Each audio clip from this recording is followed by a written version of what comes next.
বিমানবন্দরে পৌঁছেছে হাম, রুবেলা ও পোলিও টিকা চালান। এ নিয়ে আরও জানাতে সেখান থেকে যুক্ত হচ্ছেন চন্দ্রিমা চৌধুরী।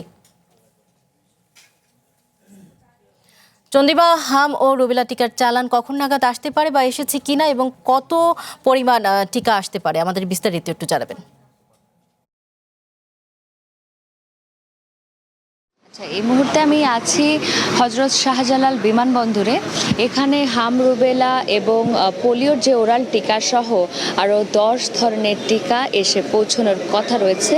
11:40 নাগাদ সেই টিকা এসে পৌঁছানো কথা ছিল, আমরা যে তথ্যটি পেয়েছিলাম, কিন্তু এখনো পর্যন্ত সেই টিকাটি আমরা এখনো এসে পৌঁছেছি কিনা সেই টিকার চালান আমরা জানতে পারিনি।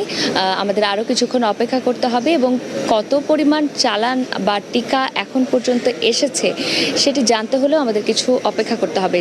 আর যেটি জেনেছি যে হামরুবেলা এবং টাইফয়েডের টিকা সহ আমাদের যেটা এসেছে বিসিজি পেন্টাভ্যালেন্ট সহ আরও মানে অনেক ধরনের টিকা এসে পৌঁছেছে।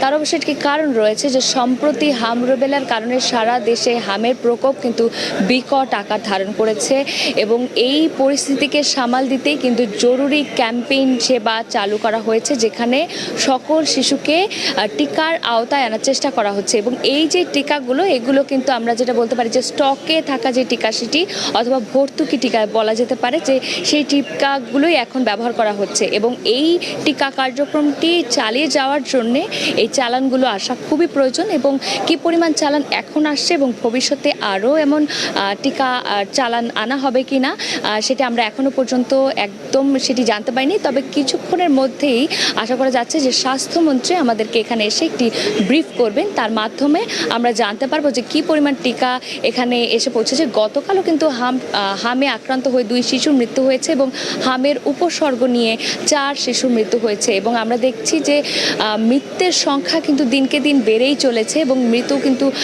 এটাকে দায়ী করছে যে বিগত সরকারের যে টিকা কেনার কার্যক্রমকে বন্ধ রাখা যে ব্যাপারটি ছিল সেটিকেই বিশেষজ্ঞরা দায়ী করছে, যে কারণে সকলের ইমিউন সিস্টেমগুলো নষ্ট হয়ে যায় এবং কমে যায়, যে কারণে এই হামের প্রকোপ এত ধারণ করেছে।